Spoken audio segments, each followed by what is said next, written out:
Good evening, everyone. Welcome to the City of Elgin's Community Task Force on Policing's meeting number 2. I'm Larry Schooler, and I'm a member of the facilitation team for the task force, and I'm privileged and delighted to be back with you to, alongside my colleagues, continue the important work of this task force. The time right now is 6 o'clock on the dot, Central Standard or Central Daylight Time, and we are calling our meeting to order. In just a minute, I'm going to go over our agenda for the evening. I'm also going to allow for any folks who have joined us at City Hall to make any public comment, and we will then dive directly into our discussion topics for today. So again, welcome to all task force members and officials and any guests who are joining us either on YouTube or at City Hall. Here's a look at our agenda for this evening. We're obviously in the call to order and agenda review portion here at the top. We are going to briefly touch upon Spanish interpretation matters at the beginning of our conversation. And we'll also, again, as I said, allow for any members of the public who are at City Hall to speak to the task force in the time that's allotted. We'll then go over a summary and minutes from our meeting last week on September 30th and ask for your all's approval of those or any changes that there need to be to those minutes. And do note that those minutes were only just completed. You didn't miss an email. They only just got finished, so we'll be walking you through them here during the course of the evening, and I apologize for that. Then we're going to invite Chief Lawley to be part of a conversation that follows up from the citizen email from last week, as well as a discussion of the process for handling future communications, both with the public and amongst the task force. We will also then get into a continuation of our conversation about leadership structure for the task force. We'll plan to take a break at around 7 o'clock, kind of gauging how we're doing, what kind of progress we're making, but we do like to honor folks' need to get up, stretch, and so forth. We then want to go through what the task force feels it most needs to learn as it begins its work on the topics that it's prioritized, and we'll go through the priorities that you all shared with us last week. We also want to make sure that Chief Lawley is able to capture as many specific requests of information from Elgin PD as there are. And these could be requests for information both in terms of understanding how things work at EPD, perhaps understanding how other departments do things, wanting to see demonstrations of something in particular as it relates to the way EPD conducts its business. Anything that you feel you'd like to understand or know, we want to capture all of that and figure out the best way to present it back to you in the appropriate time. We'll then spend a little bit of time discussing the possible formation of some subcommittees. It may be a little bit premature to formally set them up, but we at least want to get a sense from you all as to the kinds of topics you might want subcommittees to tackle. And then we want your all's direct input on how you would like our next meeting to go. The agenda is one that you all will sort of collaboratively set with us by giving us your sense for what you'd like to see covered based on some of the priorities that you shared with us last time. And again, we'll sort of make sure we have a list of the key questions that need to be answered.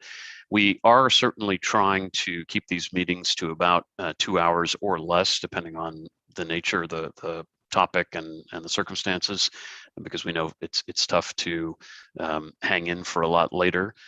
So it's possible that a particular topic will stretch out over multiple meetings, but we also can have meetings go a little bit longer. So we'll just look to you all for input on that as we put together our agenda for the 21st, and then we'll just review next steps. Penny Williams, I see your hand and I saw your chat message. Go ahead. Yeah, I'm not, sorry. I am not able to get in using my laptop, whatever that issue is. So I don't know what that is. Well, I can certainly hear you fine. If this is an okay way for you to join us, then it's certainly okay for us. I'd rather use my laptop because this is my phone. I understand. Well, it's got me locked out based off my email address, but it's the same email address, so I don't know. Yeah, unfortunately, I'd have to figure out someone that might be able to assist you with that. Is it a computer that's your personal computer, or what's the? Yeah, it's my laptop. I was on it last week. It was no problem. It just okay. wouldn't take my email. And you say it won't take it, meaning just to get to be able to use it at all? So log in, it's asking for my email. When you say log in, do you mean log into the physical computer or log into Zoom or something Log else? into Zoom. Log into Zoom. Okay. Yeah. That surprises me. I didn't know that that was something that it would require you to do. I don't know why it did it for me last week. Am I the Yeah. only one who's asked? I don't know. But I let had the me, same issue. It said it wanted an authorized user. So I put in my email address. The weird thing is I use my work email for Zoom, which I don't use for any communication for the task force. So I wound up using my work Zoom account to get in. I'm not quite sure why, but it finally took. well, Penny, one option you might want to pursue is just trying to reset the password for that account and see if that gets you anywhere. I'm not the administrator though. I mean, I have my own Zoom account, but I'm using you guys', so the link that you guys sent me, so I can't reset anything. No, I know, but you shouldn't have to log. This is very strange. Larry, it asks for your email address, and I used my personal one, and I also used my personal account information. Okay. So basically, I think it's pretty much wanting you to have like your own personal account, or I mean, account. But I mean, okay. I used the email address that I used for this, but it won't take it. Last week it was no problem. It's just That's I'll unusual. just open my own account and then just join the meeting from there. Okay, I'm so sorry, Penny. This is a okay. mystery to me. Thanks for bringing it to our attention, though. I'll look into it for next meeting for sure.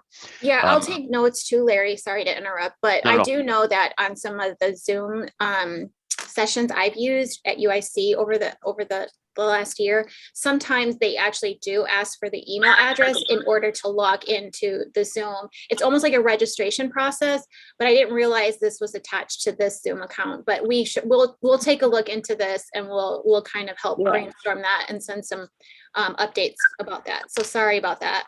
Yeah, signing in with an email address is no problem, but when it asked for a password, that was when I was confused. I just guessed and used my Zoom account password and it worked, but we shouldn't have to do that.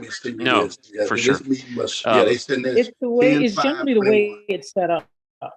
10/5/21. They sent you this at 6 o'clock. Task Force Member Blaylark, if you don't mind keeping yourself on mute if you're not. I'm not on mute. I'm sorry. I'm trying to get Sherman Blair, trying to get Sherman on something.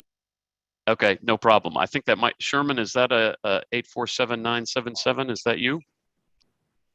Yeah, I think so. Okay. No, Sherman is not on. And he's having a problem with the computer. So I'm gonna put myself on mute and help him. Thank you very much for doing that. I know he's had some difficulty. Okay, well, let me go ahead and move us forward.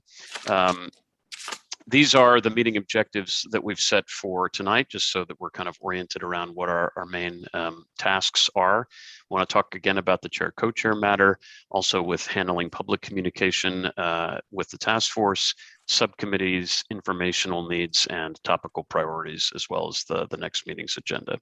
So that's what we're here to tackle tonight. This is a review slide of the discussion agreements that we had presented to you last time. My read of our conversation last time was that these agreements were satisfactory to folks, but certainly if there are agreements that anyone would like to flag or amend or have some discomfort with, or if there's anything missing, please share that with us. And otherwise, we will treat these as just kind of our way of keeping the space inclusive and one in which everyone feels that they can share authentically their respective truths. So thank you all for that.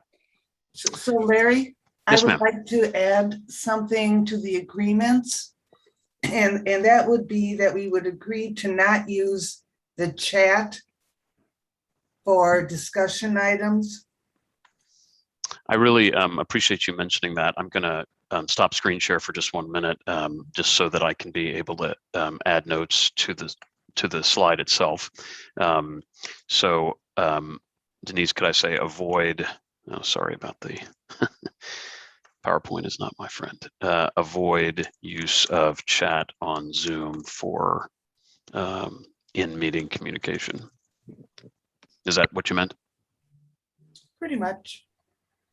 Anyone have any issue with that as an amended agreement?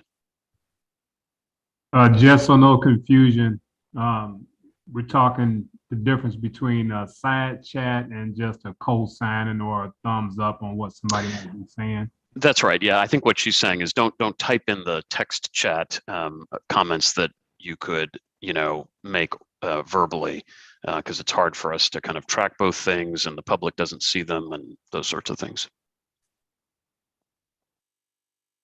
Okay. Kevin. Is this typing for public matters, or could we use the chat to like further elaborate with each other on certain like topics? Like there's directed to the public, and then there's a chat where we can privately message each other.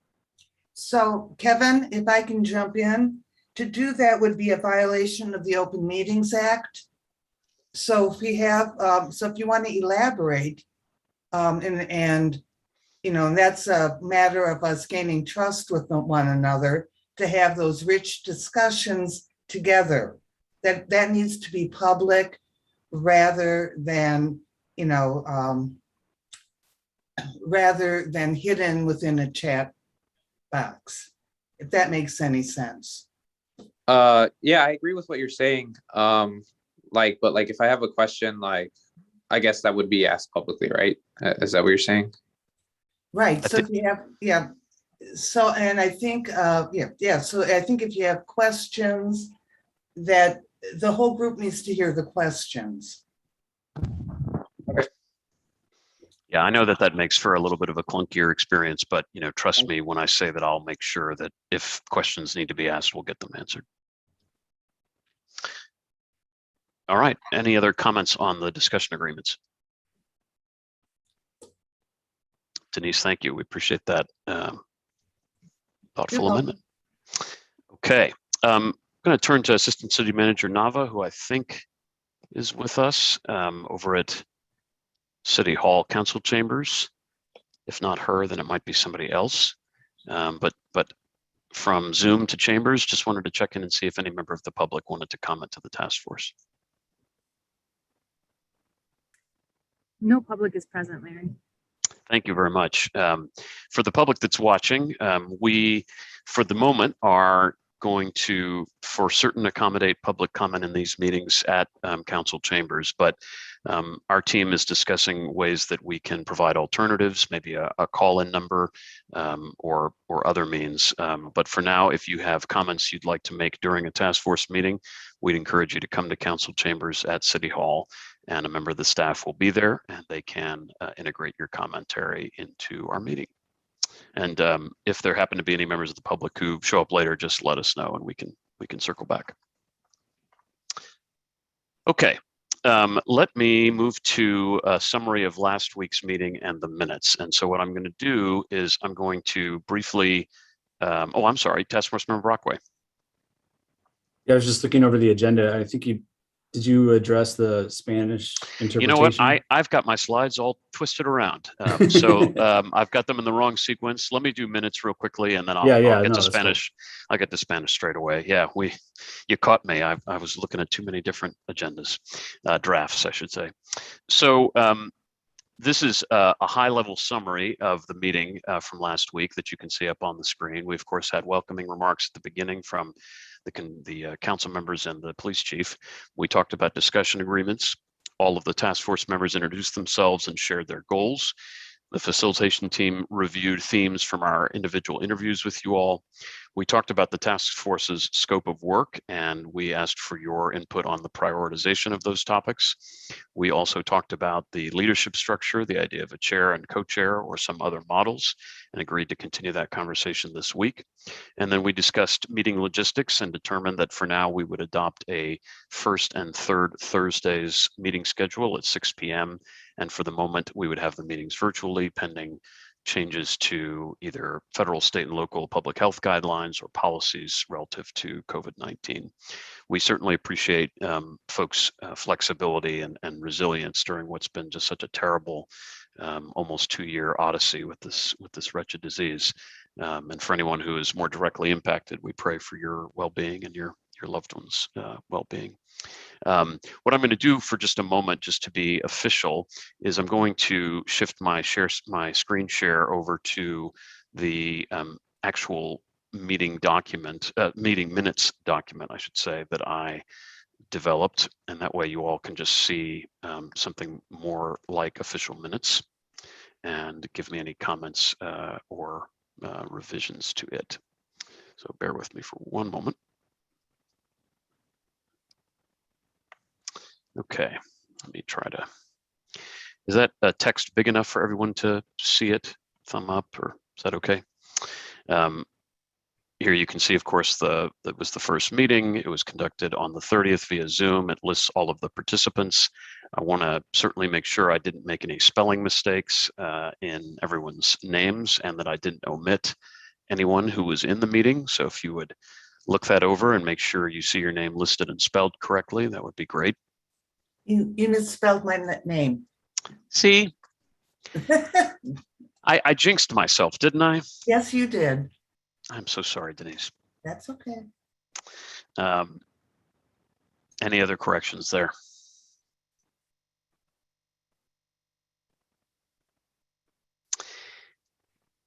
What I have here going forward for the rest of the agenda is essentially just what, if any, action was taken. So, of course, the beginning of the meeting, the welcoming remarks, the support for discussion agreements, the introductions. No formal action was taken, of course. The facilitators report on themes from the interviews. No formal action was taken on those. In this case, with the polling around prioritization, I just noted that the 3 specifically high vote-getting priorities were the accountability for EPD, consistency of use of force policies with best practices, and the evaluation of current EPD training, and noted that all topics across the entire scope will, of course, be considered, but the straw poll will help with determining what topics might be taken up first, second, third, and beyond. And then we, of course, discussed the co-chair matter, and that the task force requested additional information before making any decisions on that. Via consensus, agreed to the schedule that I just mentioned for first and third Thursdays, with other dates and times for community meetings that might be more convenient for the public, and also to meet virtually for the time being. And then, of course, noting that the task force members were read an email sent by a citizen to the task force, which we will discuss here shortly, and that we adjourned at 8 o'clock. Anyone have any edits they'd like to make? Hey, Mr. Bradley. Just looking for any either spelling corrections on folks' names or omissions there, or any other minutes amendments.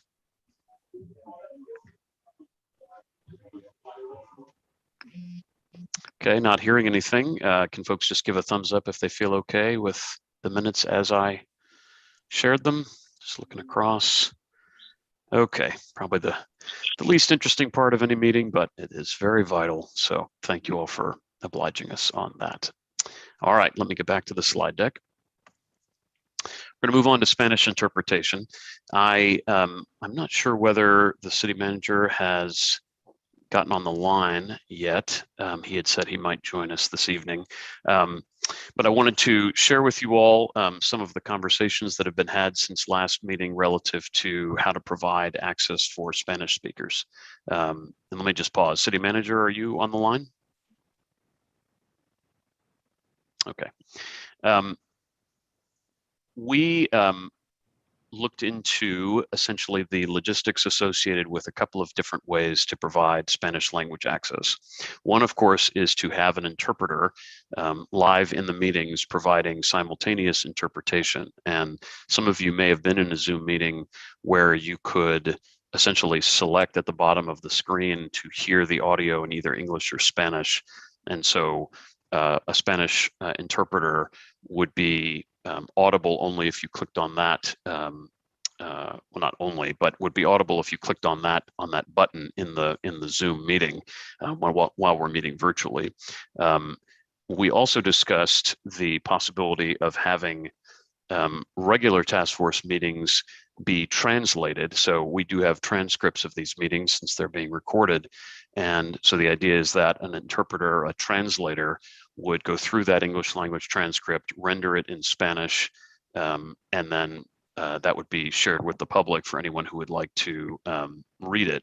We also, in our minds, were distinguishing between these regular task force meetings and community meetings.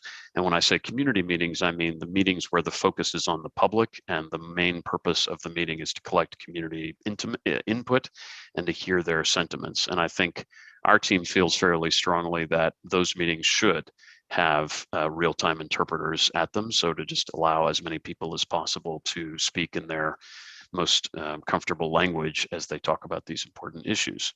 I think that our conversations with the city have led us to understand that there is enough available current budget to have meeting transcripts translated into Spanish after the fact. And that can be done essentially straight away.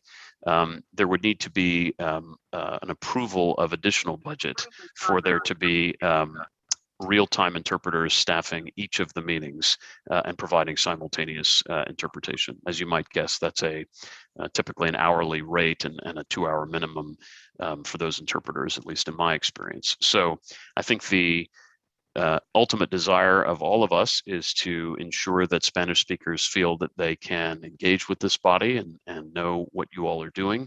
And that is the course of action that's being contemplated at this point, and wanted to share that with you. Go ahead, Task Force Member Calamer. Thank you. I was wondering if maybe we could have a quick show of hands of who is bilingual, who does speak Spanish. I do. I would be willing to answer comments that might come in Spanish. I can translate into English so that the English speakers understand the Spanish speakers and vice versa. And if anybody else is willing to do so, that may provide a little bit of Spanish during the course of the meeting. That's a really great out of the box suggestion, and I appreciate you volunteering that. I see Task Force Member Zaldivar's hand, which is great. I don't see any other hands at the moment. Are there any other Spanish speakers who could help with that task? I am bilingual, but I'm not comfortable, and I don't think we should be translating anything that could be so vital information to the public if we are not equipped to do so. Okay. I believe we can, but I do think there's professionals out there that solely could translate it proficiently for the public. I think it's really important. Thanks for that input. I appreciate it. Task Force Member Cordova, did you want to share? Yeah, I would have to agree with Karen. I think that when I at least translate on my own behalf, I see my own bias, and especially when it comes to my tone. And I think that's something that we should be careful of, because when you have someone that translates, whether it be an online translation or an in-person translation, there is no bias and there is no touch tone. It's just kind of pretty straightforward with the fact. And I think that it's just the most appropriate measure that we could take as a group. Thanks for that as well. I am sure that both task force members, Ariel and Cordova, are probably appreciative of Task Force Member Calamer's willingness to volunteer. But at the same time, I'm hearing let's try to give some independence to that person that's in that role. Task Force Member Calamer, did you want to add anything? That's fine with me. Okay. Thank you for your recommendation, by the way. Yeah, or your offer. It's so interesting across the country how many different ways this gets handled and how many pros and cons there can be. So is there any other input anyone would like to share about Spanish interpretation for the moment? Larry, I noticed that Task Force Member Zaldivar had his hand up, I think, at one point. I think, Joe, that was in reference to who else spoke Spanish well enough to interpret. Task Force Member Zaldivar, is that right? I think so. Correct. Okay. I don't know about you all, but I am just mesmerized by the photo on Task Force Member Zaldivar's Zoom account, for what that's worth. Okay.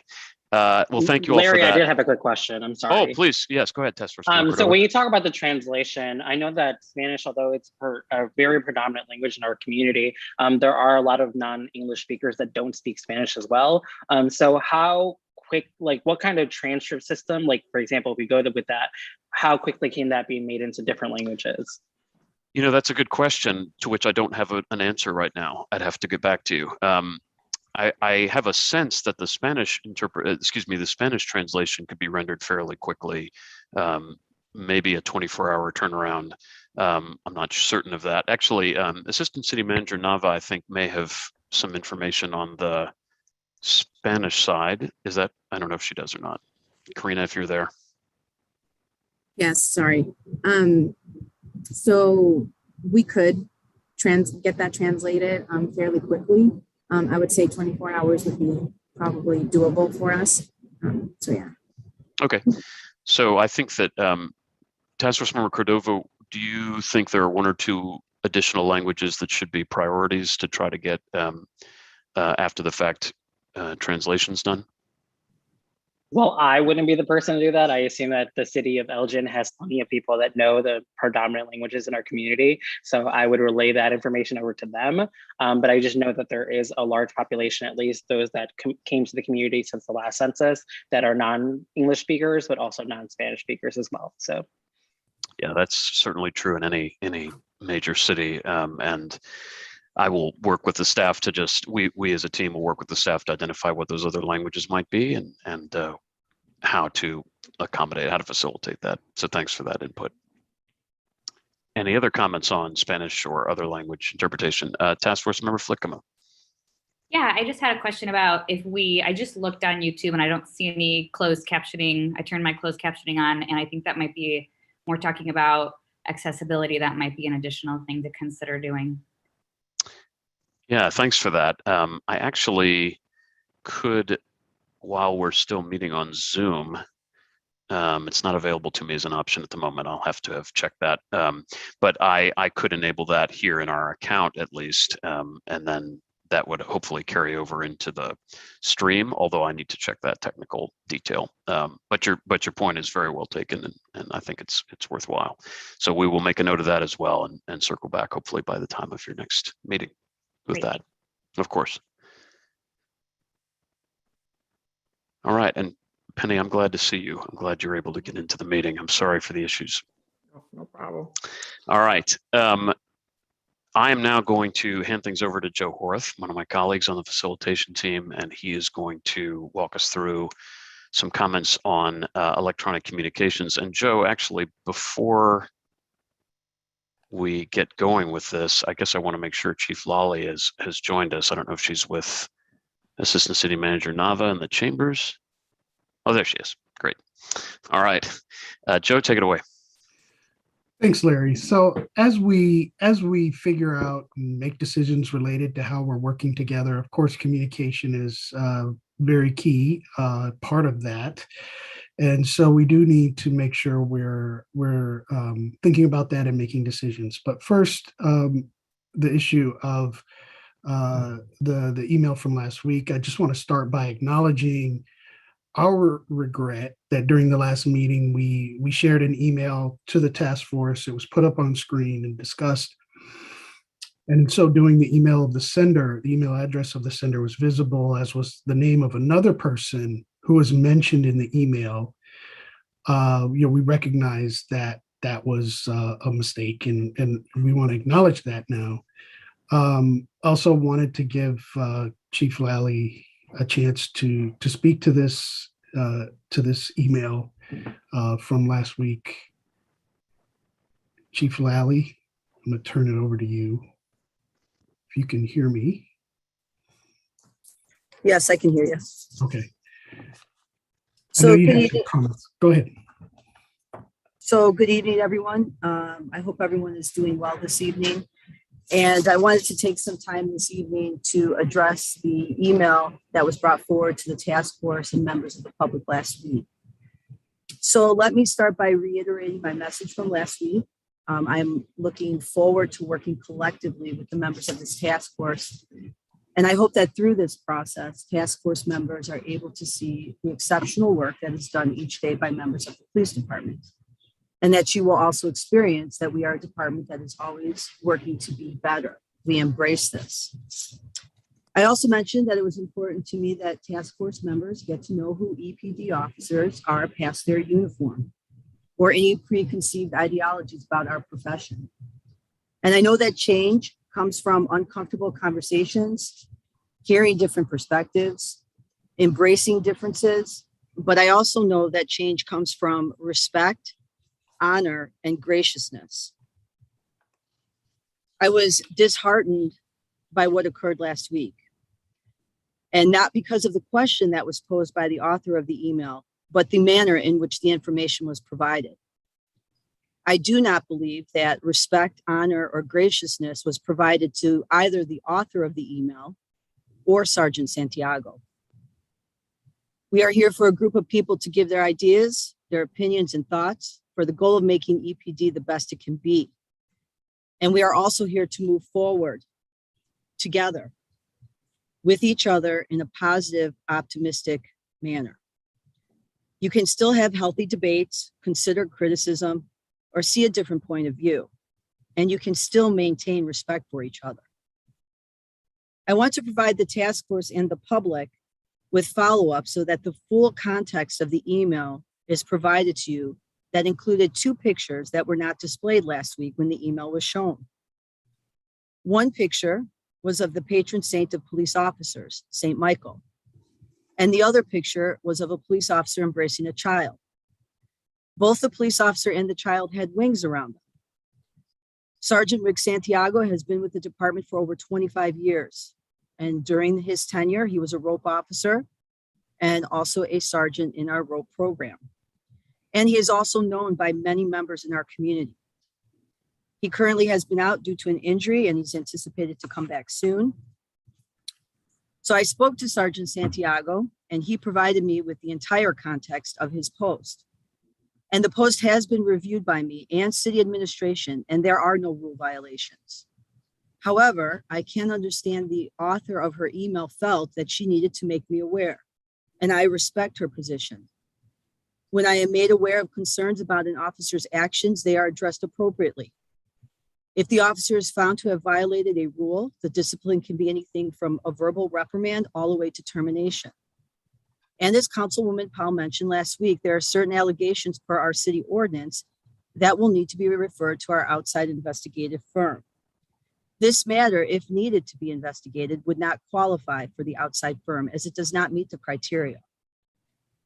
And many times the person who has brought forward a concern, if they wish, is contacted to discuss further. I have reached out to the author of the email and I hope she will contact me. If she does not, I hope she is watching this and I want her to know that I am available for her at any time. I also want members of this task force, many of you who know me personally, to know that for the past 3 years, this department has been moving in a positive direction, changing things that need to be changed, creating new initiatives, and listening to our community. We have an opportunity as a community to do something exceptional together. And maybe in hindsight, this was meant to happen so that we remember to seek clarity, understand context, not jump to conclusions, and see past our own bias to understand why someone says or does something. Sometimes this is very evident and clear, and sometimes it's not as obvious. I think that as we move forward, there will be many times where clarity is needed to understand. And I think that only in these honest moments where everyone can express themselves without fear of being isolated, misunderstood, not heard, or placed into a category that does not allow them to express their true thoughts, that we can really truly begin to make change. I look forward to us working together in a positive direction, and I hope that we are not unmovable in our opinions or in our hearts. Sergeant Santiago has also provided me with a statement that I would like to read. So this is from Sergeant Santiago. I've been advised that my post on my personal Facebook page has come into question. I am disappointed that someone would take one line from a longer post that included pictures and create a negative impression of this. However, as a public employee, I will explain what the post means in its true context. I am a devout Catholic, and I will explain that Saint Michael is an archangel, a spiritual warrior in the battle of good versus evil. This alone should tell anyone looking at the post there is no negativity involved. He is known as the saint of police and military personnel. He protects us through God, and in turn, we are given the mind, the heart, and soul to protect the public. This covers both photos. The city of Elgin does a great job of community policing. In fact, we are the best at it. When I spoke of my return to work, I meant more community policing, but at a personal level. While some might view police work as citations and arrests, teaching officers to build personal relationships in the community is the actual heart of community policing. What do I mean by this? Providing lunch for a homeless person, as I have done on my own many times. Make more contacts with the hospitals, the nurses, the businesses. But officers should do this on their own, and it should come from their heart. What I meant by the politics statement in my post was to allow police officers the ability to do their jobs. And when there is a question about why we did something, don't assume that every police officer is acting from a negative or bad place. It is important that people learn the full story before making judgment. Before you speak negatively about a police officer's actions, please take the time to learn the whole story. And that ends Sergeant Santiago's his response. I can answer any questions, or if anyone wants to contact me, I'm more than happy to answer any questions or available for discussion. I thank you for your time. Chief Lally, thank you for your comments. I see Marcus, your hand up. I was already going to turn it over to Larry for a quick comment, and then Marcus, I'll acknowledge your hand. Go ahead, Larry. Thanks, Joe. I just want to express individually an apology to Chief Lally, to the sergeant, to the task force, and to the writer of the email for sharing it in a way that did not reflect best practices. It was unfair to the writer, it was unfair to the sergeant, and to the department, and to you all to stick you with that piece of information without any context or prior review. So Chief and I have spoken about that directly, but I did want to say it openly and publicly that I apologize, and we'll do better next time. Thanks, Larry. And part of what we're doing in this session is going to be discussing what our process is for exactly that kind of communication during this session. So Marcus, go ahead with your question. Can you guys hear me? Yes. Okay. Yeah, I just want to make a comment to that. I think that, the media put a story out, and from my perspective, it's very misleading to where we're already at with this task force. I think the community also needs to know that this task force is not a citizens review authority. This task force has absolutely no power over any policies or anything like that. This is a group of concerned citizens here in Elgin who are having I would hope, honest and hard conversations about policing in our city and how we can make it better to bridge the gaps and the relationships between the community and law enforcement. So we're not some place that needs to even have dealt with something like that. I think it was a big distraction, and I think it misled the community as a whole to the direction that this task force is supposed to be going in and the work that we're supposed to be doing. Now, last week I mentioned that I trust some officers, and there are some I don't trust. Sergeant Santiago is definitely an officer that I do trust. Known him for years, and what he said in his email isn't just something that sounds good for PR. It's actually who he is and how he is. He's been policing the community, and when he's at work, he's firm. But the one thing everyone knows, he's always fair.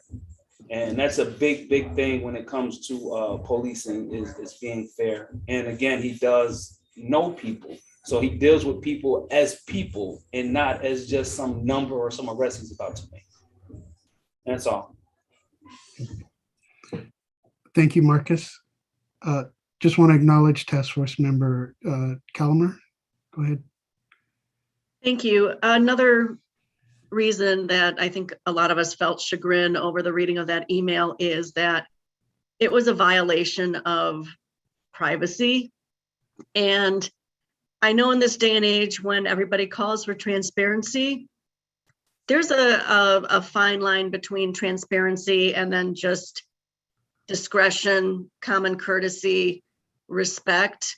There will be a time and a place when names, places, dates are revealed in an appropriate fashion. And then there are times when, you know, such things are best kept away from our view. But of course, anything that comes to view for the task force needs to be shown to the public. I personally, if I may take a moment of personal privilege, was embarrassed and again chagrined that this happened, and for whatever part we played in it, I'm very sorry that the email was read and shown. Thank you, Tish. Any other comments? I can't see everybody's hand the way I currently have my screen. Hold on just a moment, sorry. Okay. We appreciate your comments. I think, Joe, you've got two other hands, Denise and Charles. Oh, I'm sorry. Yes, Charles, go ahead. Well, I don't want to waste too much time. I just want to co-sign on what Brother Banner said. I've known the officer for a long time too, and I can definitely say he's right on the money on that. And just to reiterate what he said originally about not getting off task with what we're trying to do. So that's all I want to say on that. Thank you, Charles. Denise? And I, as everybody sort of knows, that whole issue stayed with me for a day. And so I emailed everybody to let you know my thoughts. What I'm struggling with is, why did we not in the moment feel enough comfort to speak up as it happened? And I think that I'm just throwing that out there for us to personally reflect on, and that in the future, if something bugs us, we need to speak up. That's part of our role here as well. That's it. Thank you, Denise. Karen? I thank you for your comments. I also want us to acknowledge the sentiment that came with this email. That really says a lot for really the sentiment of possibly a part of the community, which is fear. And we do need to acknowledge that.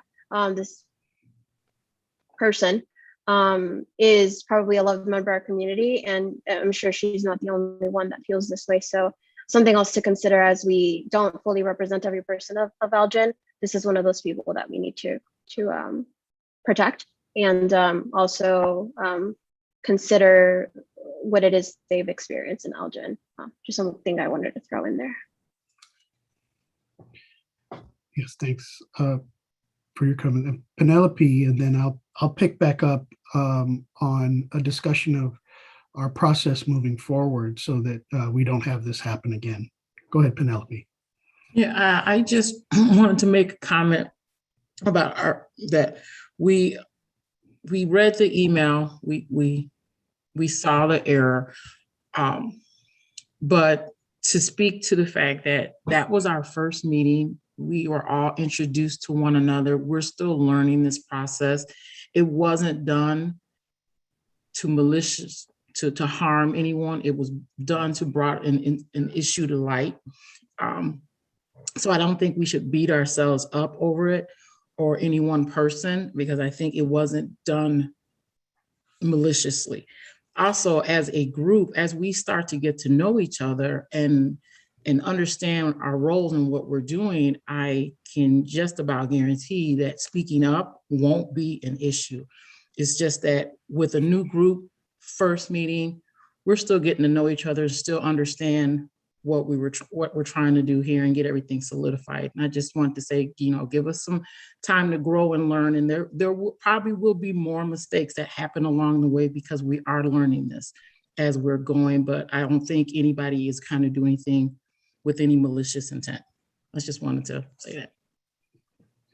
Thank you, Penelope. As part of the facilitation group, who we all feel tremendous regret about it, Appreciate that comment. Mhm. LaJewel? Yeah, I wanted to say definitely Karen and Penelope that it was our first meeting. And I do agree though with Karen, we have to be very careful because even though it was a mistake of reading that letter out like that, I think the individual sent it in, at least I'm hoping, that she wanted the letter read in reference to giving us some information. And we have to be careful because we are asking for the community's input. So if we're wanting the community to, give us, their thoughts or, their experiences, we can't shut them down. I mean, their truth is their truth. So, there was no wrong done. It was what it was. And if she misinterpreted something, that he did, well, I guess he straightened it out at this point. But that does not mean that still, and we talk about biases a lot, right? Well, your biases means something you can't see that is coming out, that you feel or you're doing. And, he may be the nicest person in the world, but I also understand some of the nicest people in the world have let a lot of things happen in this world. And those are our biases. So, we cannot take and really look at this and put a lot to it. Okay, there was a situation that was done. Okay, we see it, but still as of yet, it's worth taking in. That's just how I see it. Thank you, Joel, for that perspective as well. Kevin, I saw you nodding your head and you were next. So, yeah, I just wanted to leave a few words about public comment. So, I mean, when we go to city council and the emails are read there, I think in that same format, we should follow with public comments, right? And then perhaps create a space where we could, where the community can send alarming things, right? So I think both, just like what Karen said and LaJewel said, these are valid perspectives. But we can distribute a time and a place where perhaps where public commentary needs to be expanded on, right? And that could be used with, like, in this case, there was an image attached or a link or something. So just providing the space for two separate things. Yeah. Thanks, Kevin. Walter? I'm sorry, I had to briefly leave, but I did hear the beginning of the comments. I guess that there was some maybe they thought the reading the letter was untimely. It wasn't investigated or something. First of all, when the public is out there and when they see some things that have been done, and Chief got to understand that many people, specific African Americans, have been, we have been down there trying to talk, and many times, and maybe not under her administration, but I have known, let me say this, I'm a pastor in this community. And when you have people who have been done wrong so long, many times that they are dealing with only their perception. Specifically when you're dealing with injustice and people sometimes blowing you off and sometimes people saying some things that they shouldn't be saying. I've been stopped many times by the police in Elgin. Specifically when I have my baseball cap on, they don't know who I am. And they say, go ahead. We know you must play a lot. But however, it don't feel good. So, I think that I think it's a misnomer when we don't allow people to talk and express their feelings just because other people in the public hear it. If you're this task force going to be light and scared, then I'm at the wrong place because people are going to tell about some of the skeletons that are in there that Chief Lolly and everybody got to deal with. I don't care how long this guy been on the force. If he's doing something that he shouldn't be doing or saying some things he should be saying, then it should be addressed. And we shouldn't be afraid. Now I'm not afraid to speak out. If this task force or if the public cannot express themselves or something that they perceive that is wrong, then, and I think the chief handled it very well last week. She said she's going to look into it, and what she should have been asking, and I don't know, I didn't hear all of it. I hope she looked into it, and I hope she straightened everything out. Yeah, You know, and if she did that, then I applaud her.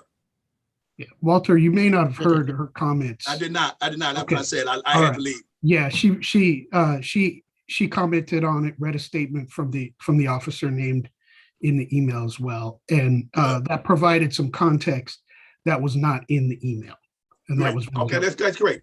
That's great. Well, I'm just saying that's good. That shows that we're getting transparent out of both parts. So that's great.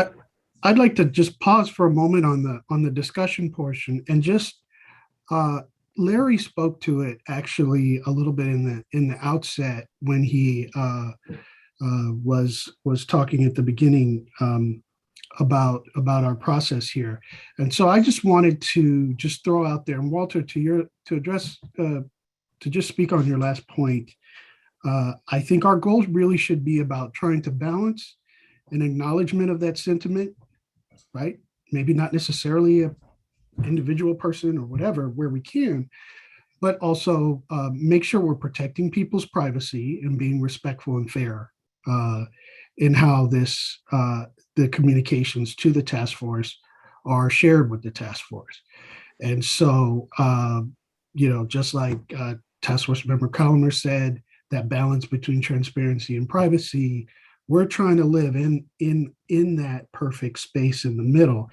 And so the things that we are going to be doing moving forward, of course, is reviewing and discussing among the facilitation team communications that come in, certainly redacting any personally identifiable information, and then consulting, even if we have to, with general counsel of City of Elgin, if we have to need that advice on what is sort of appropriate to share.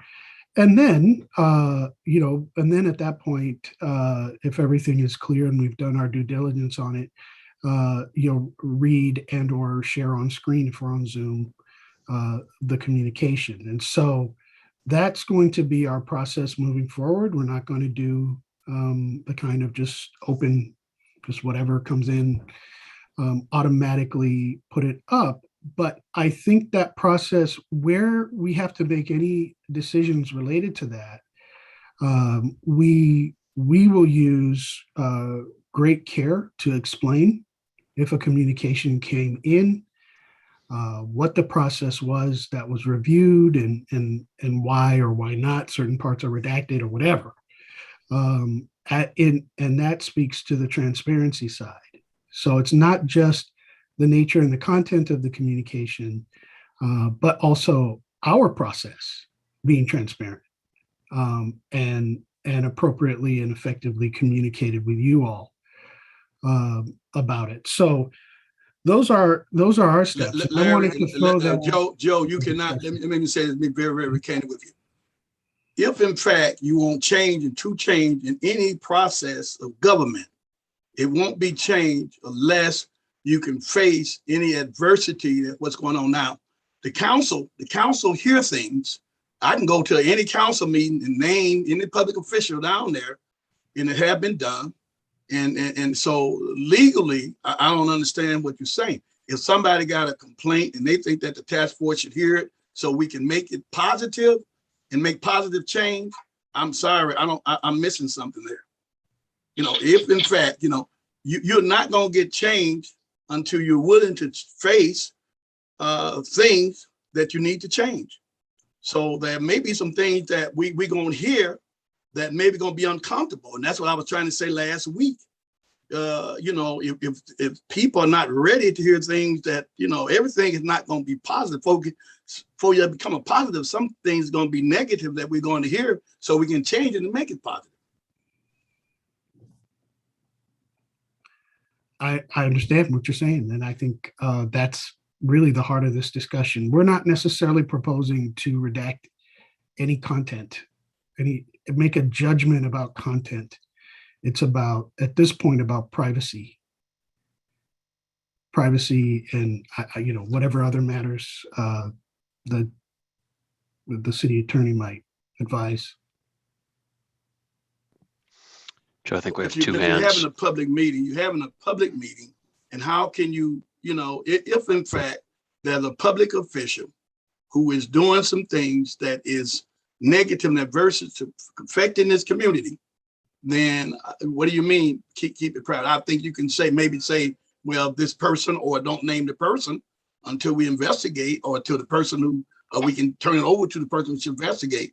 I guess I just want to get some clarity to make sure that, because if in fact that person did it, somebody else may have a complaint or have some problems that they want to bring to us, and we need to understand that. And if they ask me, hey, I sent a letter to the task force, it wasn't read, if somebody is not dealing with it, then what do you do? That's all I'm saying. And that's. I got you. I want to acknowledge Ishmael, who had his hand up. I believe Denise had her hand up first, if she would like to speak first, and then I can go ahead. Ish, you go first. I've spoken already. I believe in the rule that. Apologies, Denise.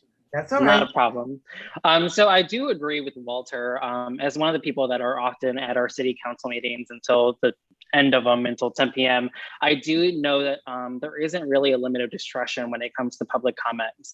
And although we are virtual, that really shouldn't take away the implementation of how regular government meetings that are public should run.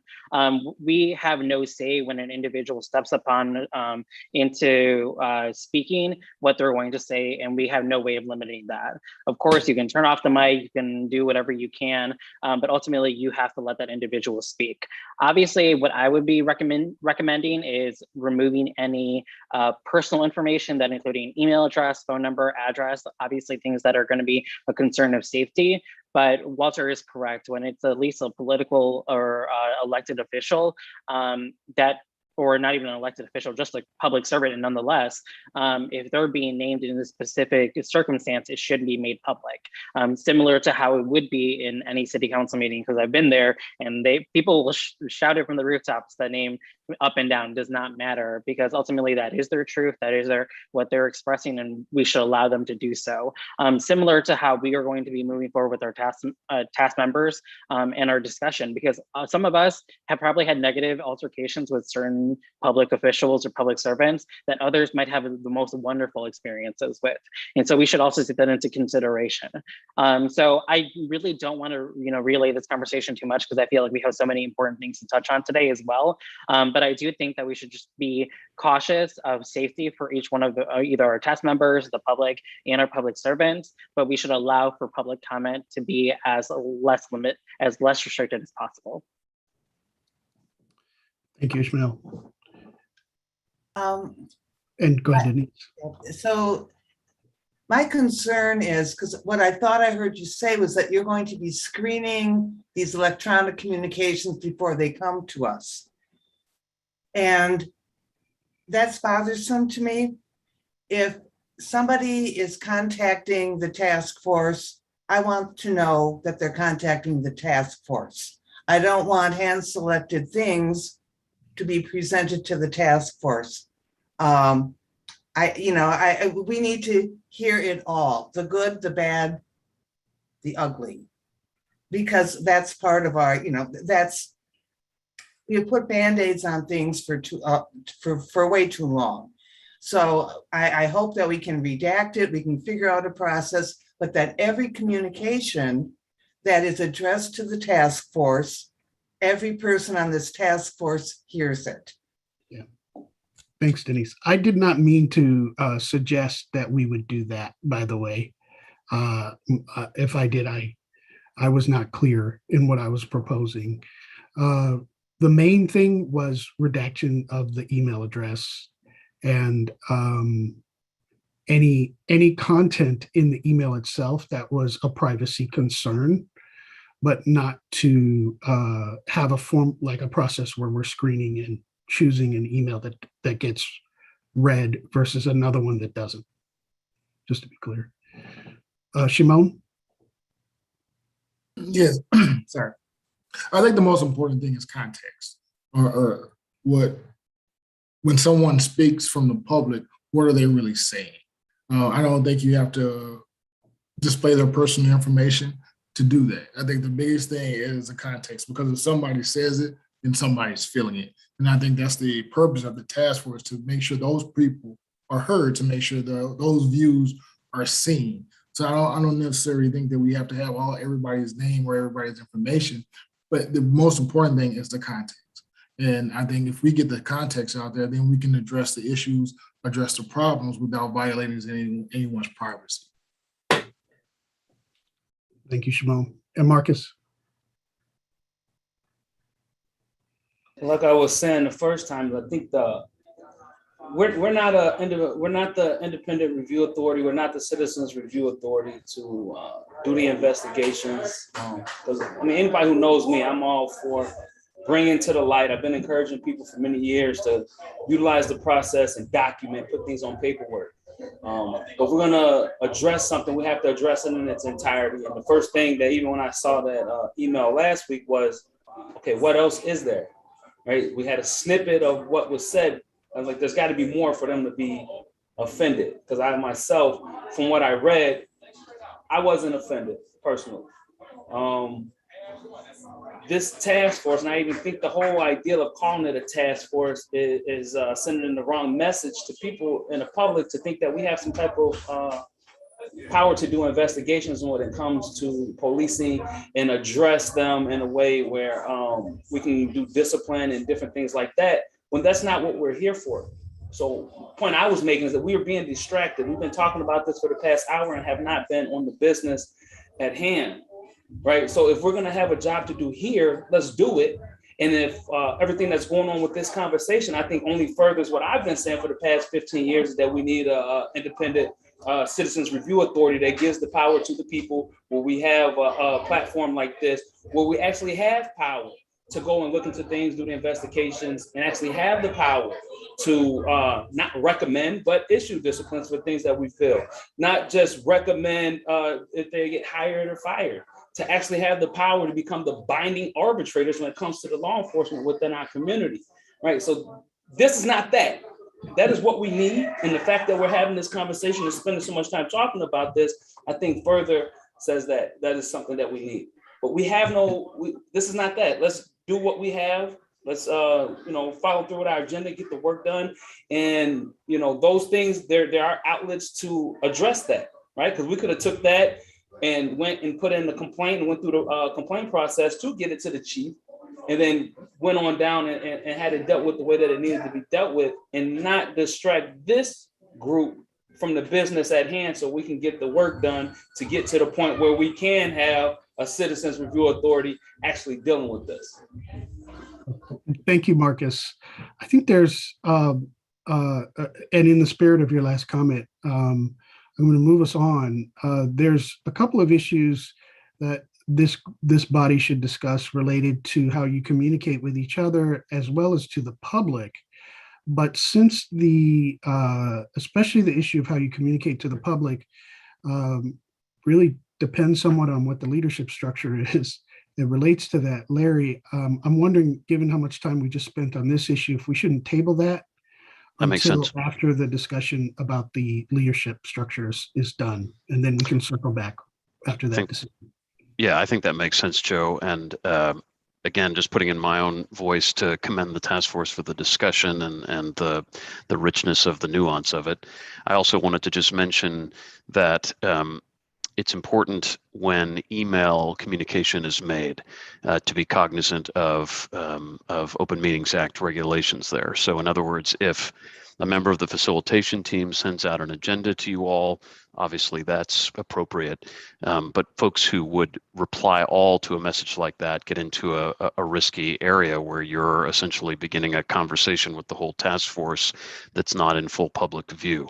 So communications can go one person to the whole body initially, but then if there's something you want to get clarified, you can send an individual note to a member of the team or a staff or task force member, but not continue a long chain of emails that'll be in violation of open meetings laws. So we wanted to make sure that as email communication continues, that we do so in a way that helps you all get the information you need in between meetings and is compliant. Task Force Member Brockway and then Cordova. I would just say that they're also part of the public record then, right? That's So right. even if you reply all, such as I did the other night, to say we need the PowerPoint deck so that we can review this to prepare for the meeting, recognizing that email then becomes part of the public record as well. That's correct. Task Force Member Cordova. So my comment is really close to Brockway. Don't you think it would be more appropriate for us to have specific emails for our task force duties?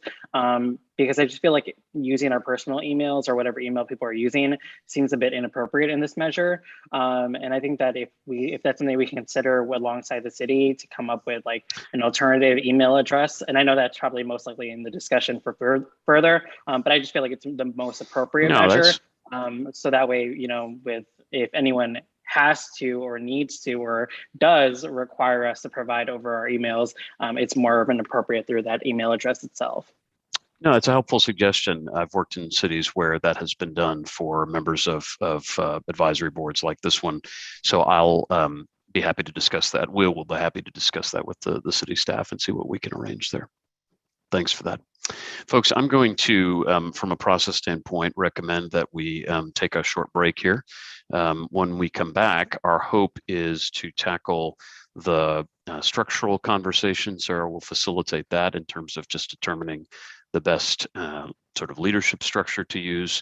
And then we'll also want to make sure we get to information needs and a topic for focus on your next meeting, certainly to cover those things before we would adjourn for the night.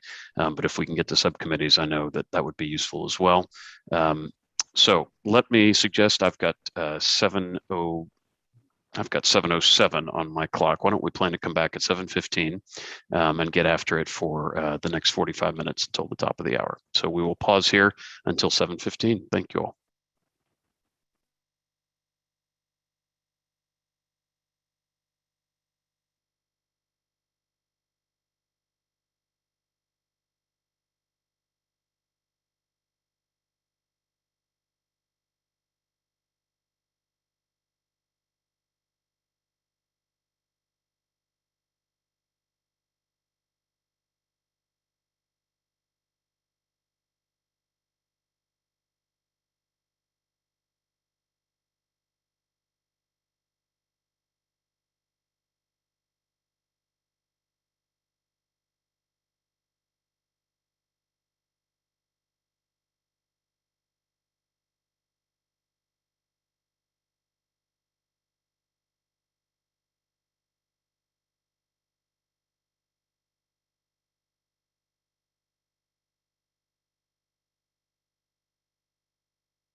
Just a time check. We'll pick back up in about 3 minutes.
If folks could make their way back, we'll start in about a minute.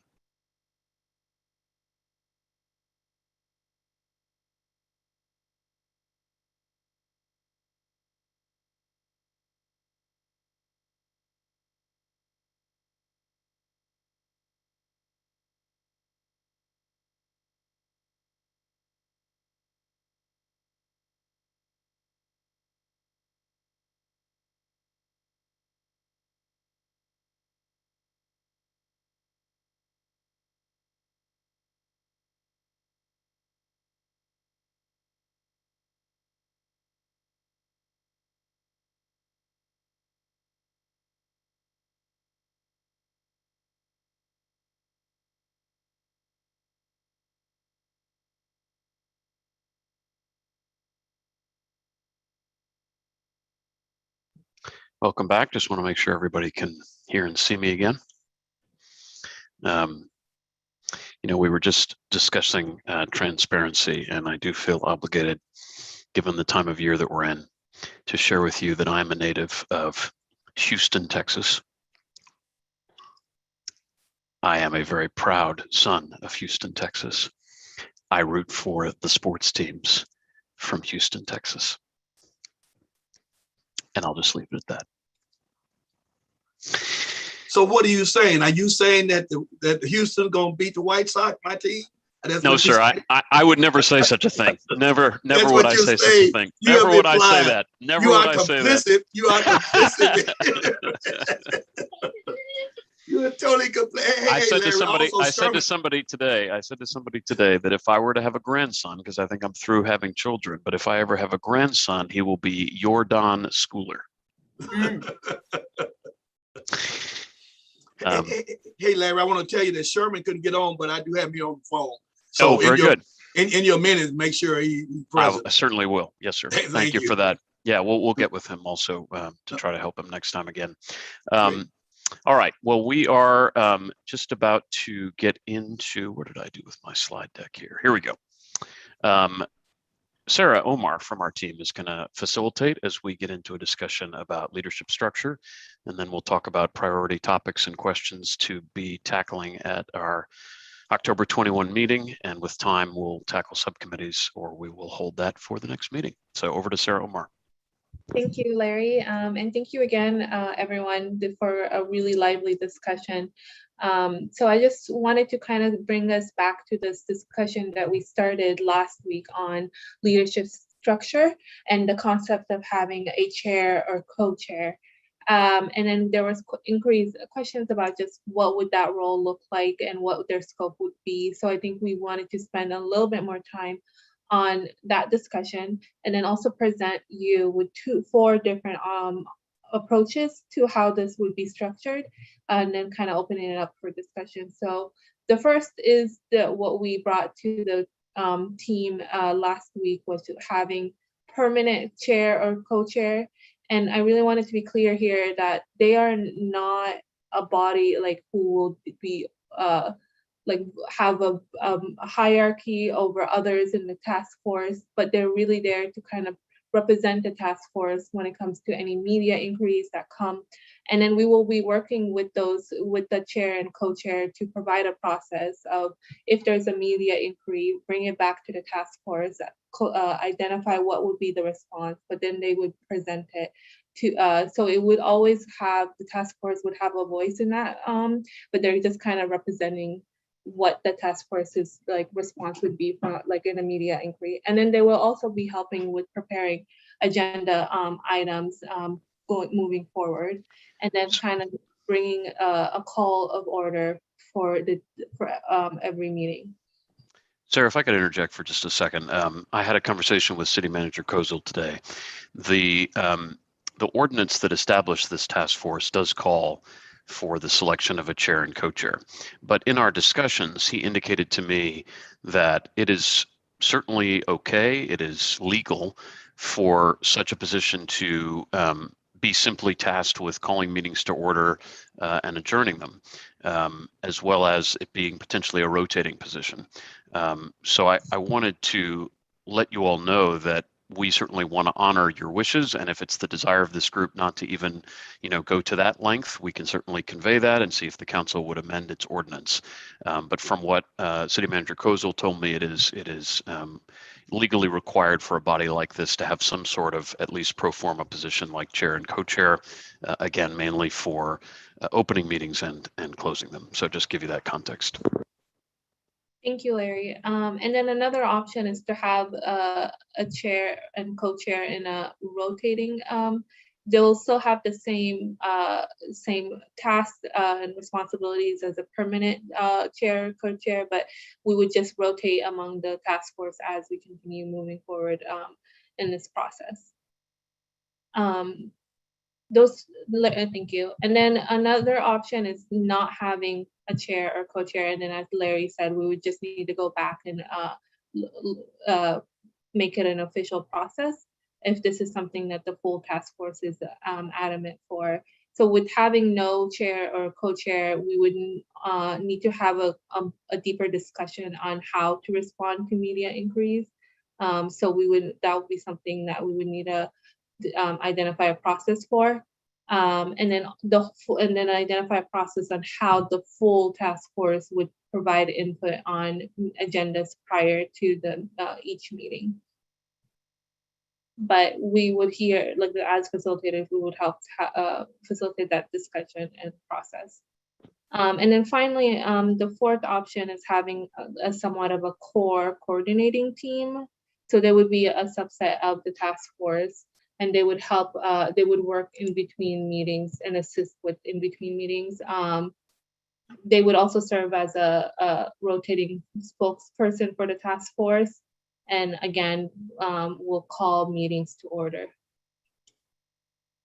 So those are the four options that we presented, and we would want to open it to discussion on reactions. And then Larry, do you want to? Yeah, just before Ismail, I wanted to just share, I've been fortunate in my practice. I know Sarah and Joe and Norma also have been fortunate in our practices to get to work with really all four different structures. A policing task force that I worked with in another part of the United States earlier this year did use that core coordinating team model, where a different person would take on media inquiries either based on availability, based on language fluency, if that was appropriate, and they would meet in between regular task force meetings to advise on agendas. I also work currently with an equity-based working group that does not have a chair or a vice chair, but it was not established in exactly the same way that you all were established. They are a more informal body. They did not have council appointments, and so that's part of the way that their work is differentiated. And then a lot of my task forces that have had permanent chairs and vice chairs, it is helpful when the task force wants to speak. When the task force has something that it wants to put out publicly, it is helpful for that to be something that a particular person can help with. And I think we as the facilitation team do not feel that that should be us, nor do we think it should necessarily be a spokesperson for the city, because I think there's a desire for you all to have some autonomy. So as Sarah said, I think we would just want to see our way to a procedure for best handling those in a way that would honor your all's work and represent the task force work equitably. Thank you. So I'd see Ishmael and then Joshua. Sarah, I just had a really quick question for clarification. So when we look at core and like coordinating team, would that be subjected to the, obviously that would be subjected to the Open Meetings Act. So that would have to be less than 4 people then in order to do the work in between the meetings. Is that correct? It actually be five or less. Five or Okay. less. Mhm. Yes. I was given that information today as well by the city manager, 5 or less. All right, I just wanted clarification for the number regarding that option. Joshua? I want to thank Larry for the comment from the city manager. When I looked up the ordinance, there are 2 things that stood out to me. One was the specific ordinance related to chair and vice chair, but also the time frame. And it just feels like there's a lot of things that are expected to be covered and named in that ordinance, as well as a short amount of time. And so I'm just trying to think about what's the most efficient, not like how do we balance efficiency with kind of equality and egalitarian voice to the task force itself. Thank you, Joshua. That's a good point. And I think that will tie into our future agenda topic about the idea of having subcommittees. And that could work simultaneously on different tasks. I see Kevin, you have your hand up. Okay. Any other comments on these 4? Kevin, you're on mute. Oh, Thank you. Yeah, I'm just wondering if we decide on any decisions today, if some point in the future we would like to change that decision, is it possible? good question. Larry, do you have any? Yeah, Kevin, I see no reason why it wouldn't be. I mean, I think there's very little in that regard that would be prohibited to you all. Of course, we would, ensure that we asked appropriate legal counsel just about compliance with state law, but I'd be very surprised if that would run afoul. Marcus? One of my concerns about being a part of something like this is that you try to create a structure where you put people in a box. Every person on this task force is an individual, and they have their own individual experiences, their own individual way of speaking, their own individual way of seeing things. And anything that's going to try to put me in a box or put somebody else in a position to speak for me, I'm not going to be for that. I'm not going to be able to be a part of something like that. So I just want to put that out there right now. I don't want to feel like, you put people on this to shut them up and let somebody else go create a narrative, for the whole body. You got 18 people here. There's no way 1 or 2 people are going to be able to speak and represent the thoughts. Just like how the media, put out what they did was completely false. We hadn't made any decisions on anything. Yet they put out there that we made a decision to go forward with the policies and excessive force and all these other things. So to have 1 or 2 people speaking the way they see things or how they want to summarize something is very problematic for me. And I want to be free to speak, right? This is a public forum. So if anybody on this board wants to speak, whether it's to the media or speak publicly, it's public. It's not like they're hiding it behind closed doors. So I just want to say that I'm not for any structure that tries to tie the hands of anybody or silence anybody in any way where they can't be their own individual. So Marcus, if I can say something really quickly, I completely agree with you. I think that all of us were selected to be part of this group for a reason. But unfortunately, the way that everything's kind of being set up for us, at least, and the way that it is, all of our voices aren't going to be projected in every aspect. At least that's what I'm understanding, because we're going to be having subcommittees that not all of us are going to be a part of. We're going to be making decisions regardless if it's a chair, co-chair, or a coordinating group. There's going to be a disconnect. We can always go with the option of not doing a chair and not having a vice chair or anything and just changing the ordinance. But I think that we should also reconsider that although we would love to have our voices in everything, we're not going to have them in the way that it's being implemented right now. And if not, then that's a larger discussion that we need to have. If we're just going to strap the chairs, we're going to strap the subcommittees, and we're going to meet as often as we can to touch on these subjects as a collective, then that's something we need to talk about.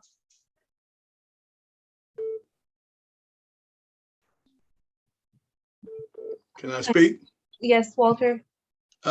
Yes, I totally agree with Ismail.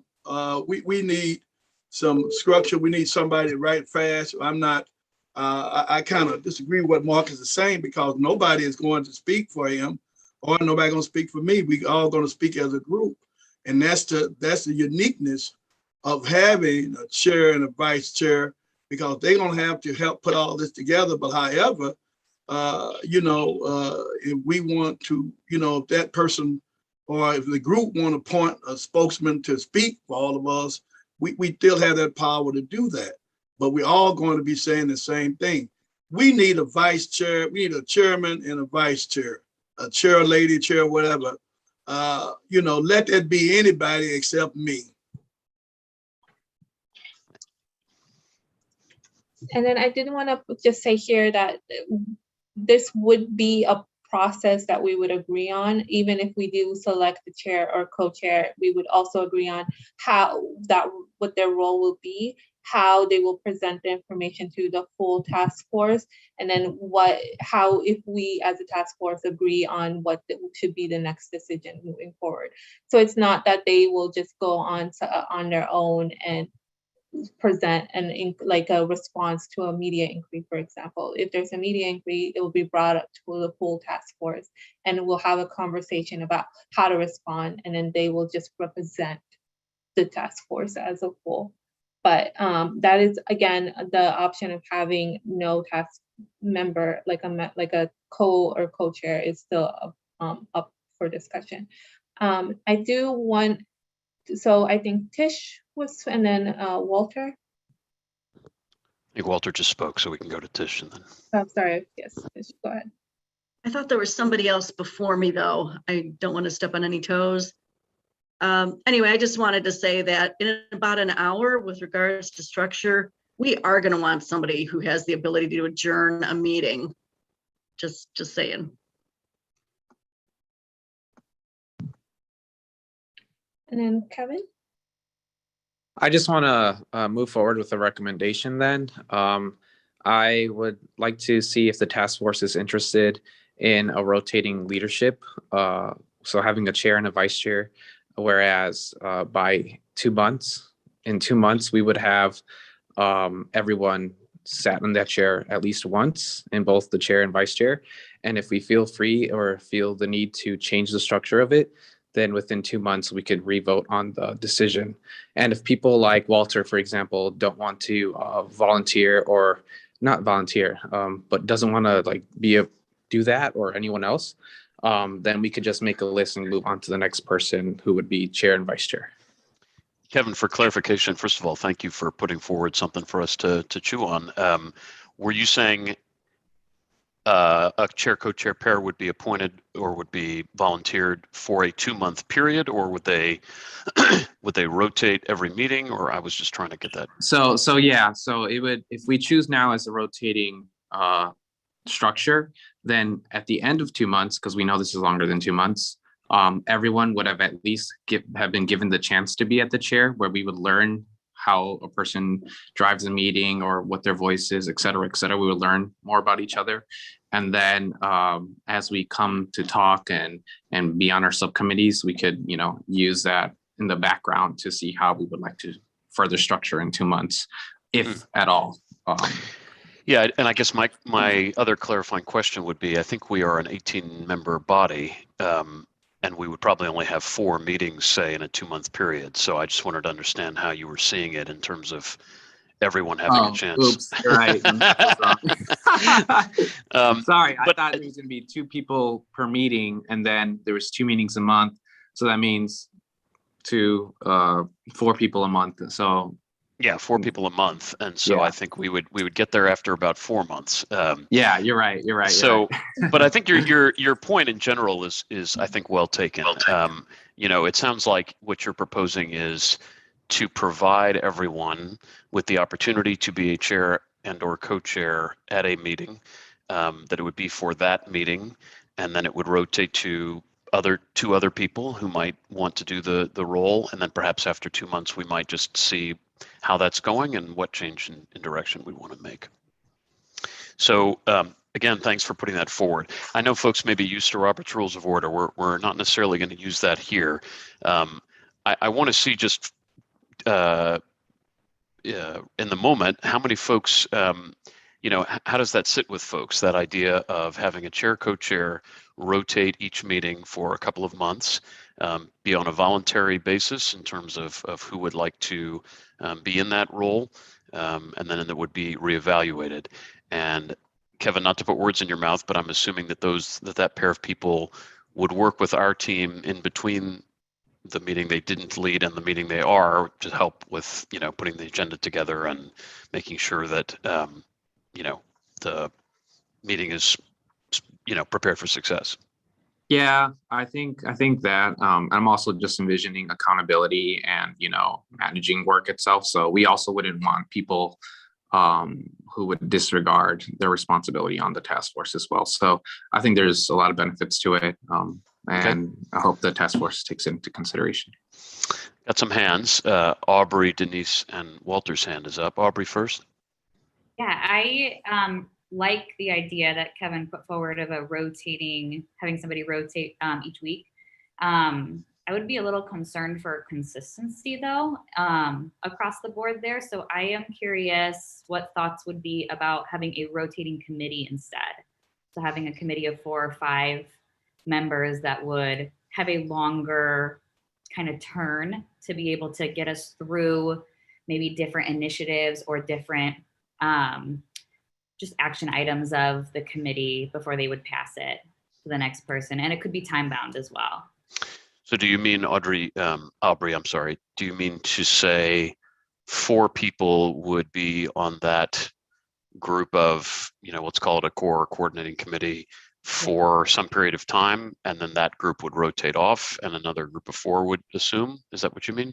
That's exactly what I mean. I think it gives a greater, when we're talking about representing different voices here, there's more people around the table taking turns gives more ability to kind of be representative, but also takes the pressure off a little bit from 2 people who, I know personally, I have not chaired a committee like this before. So I think it gives takes the pressure off a little bit, and having a group of voices to me feels like we would achieve consensus more efficient. Yeah, and I think it might be, I don't want to sound like I'm doing anything to stifle this discussion, but I do want to make sure that we get to a point of closure on this tonight. And I also want to suggest that, we obviously, as Marcus and others have pointed out previously, we, the 4 of us, Joe, Norma, Sarah, and I, are here to really help your meetings be as productive as possible. And the last thing we'd want is for any member of the task force to feel like they need to take on an added burden of sort of running the meeting and not get to sort of fully participate as a participant. And so I think that as we think about chair, co-chair roles or core committee roles, it's a lot about, again, helping with queries and helping make sure that our agendas and our sort of topics and our presentations and so on are best positioned for the task force's review once we get there. So I don't mean to suggest that these 2 ideas, Kevin's and Aubrey's, aren't significant. They are, but I just wanted to give you all that perspective that we really want you all to be relieved of any burden associated with carrying out the process of the meeting, so that you can just focus on the substance and your deliberations. Denise, and then I see Walter's hand. I'm not sure if it's an old hand or he wants to speak again. Go ahead, Denise. Walter is an old hand. Sorry, Pastor B, I couldn't resist. It's easy, yep. Yep. So I think the idea of like a core committee is very intriguing. I also am concerned about consistency. Consistency of how we do our work, how the work gets, filtered, to all of us, how we ensure that everybody is heard and that we move forward. And so when I was listening to Kevin's idea about the rotate every like two, that just seems like there won't be a whole lot of consistency. I mean, and maybe I'm just not able to envision that. But I think there's something intriguing about the, sort of a core group driving the process forward with everybody. There's something to be said for that as well. Thank you very much. So I see Tish and Walter. I'm going to check with Walter first and then Tish. And then folks, I'm going to, in about 5 minutes, I'm going to try to get us to a point of closure if we're not there already. Walter, did you want to speak again? I think he probably just left his hand up from earlier. Tish?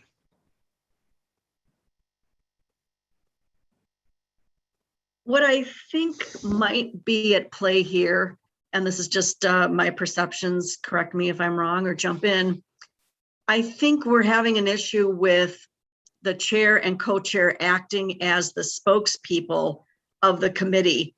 And we want to be able to perhaps rotate those voices, or each feel that we have an equal opportunity to speak to the public, to the media. I've chaired and co-chaired various committees throughout my life at work and elsewhere, and it's the housekeeping. An actual chair and co-chair, if they're doing their job correctly, you're printing out agendas, you're making sure the meeting starts on time, ends on time. And yes, you won't have any time really to participate in that particular meeting. You stand back, you let the others move forward. In my opinion, that could be one or two people. Honestly, I don't think anybody's going to miss anything if you're not the chair or co-chair. But what I really think is important, and I think it's what's at the heart of this, is we all want the opportunity, the chance, the green light to be able to speak to the public. It's out there who is on this committee. And if someone approaches Ishmael or Aubrey or Joshua or Shimon or Marcus or Walter, LaJewel, whoever, with a question, do we have the wherewithal to comment? Do we need a script that says, well, I'm commenting as myself? Or if you have further comments, please address the task force. Sure. But I think we all want an opportunity to be able to speak as members of the task force, if not for ourselves, then for the group. And I don't really think that has anything to do with being chair or co-chair. Really appreciate you bringing that up. And I was thinking as you spoke that that practice of having a chair or co-chair be a voice for the body is more just simply something that I've seen happen rather than any kind of, requirement, certainly. And also I think that it should be made clear that there is no restriction on any member of this body speaking to the media at all. I think it's merely, worth considering how the task force will speak for itself as a body and how that will be managed. But as it relates to anyone wanting to respond to a query, there certainly cannot be a limit imposed on that. So I've got Cynthia and then I've got Ishmael, and then I'm going to try to get us to a decision point. Cynthia. Hello, thank you. I'll be brief. I like the idea of what everyone had mentioned, but I'm wondering if it's possible to have like a hybrid version, say a permanent chair and then 2 rotating co-chairs, whether it be a month, 2 months, but that would allow consistency, that would allow some accountability, and everyone would be able to get a voice also. And if certain, like Mr. Blaylark, if he'd like to pass on both opportunities, like Kevin mentioned, we could just go to the next individual. But even then someone would be chair at least twice in rotation. But just some thoughts to be able to have more of an equal representation. Or like Marcus mentioned, he would like certain voices, and that would be a good opportunity that he would be able to voice his concerns as well, partnering and working with an additional chair and then a permanent chair. Interesting. Okay. Thank you for putting that out there, Ishmael. So I think everyone had really good recommendations. I do have a really quick question, Larry. According to the ordinance, when is our expected result supposed to end? Is that June or July? You know, I want to be triply sure, so let me not answer you right away. I have been made to understand it's in June, but let me confirm that with you at some point later.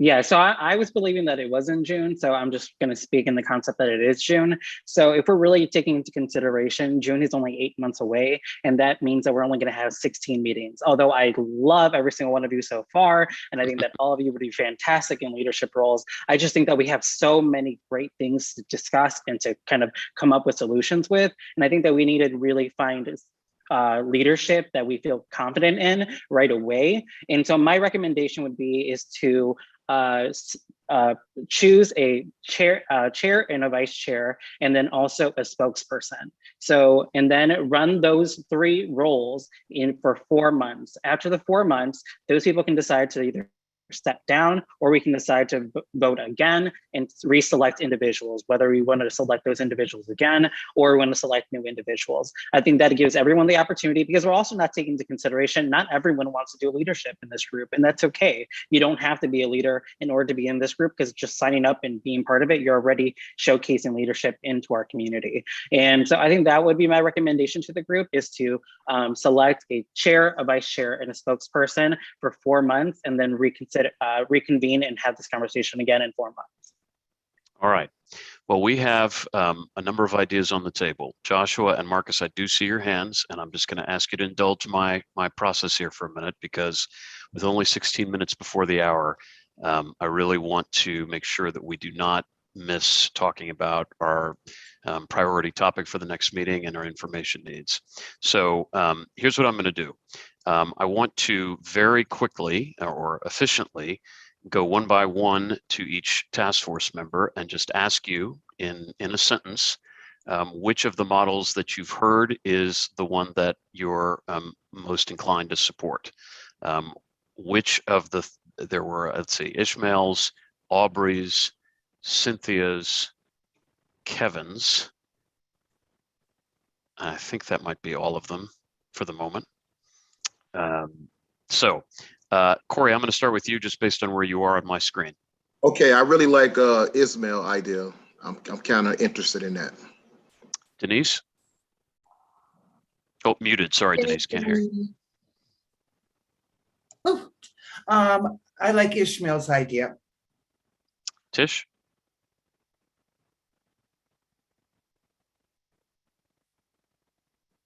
I go with Ishmael's idea. Karen? I'm not sure whose idea it was, but it's rotating individuals. Rotating individuals, that might be Kevin. I'm not going to ask Ishmael which idea is his preference. Aubrey? I am actually going to go with Ishmael's idea. Joshua? Yeah, Ishmael's is fine, but I'm also good with rotating too. Marcus?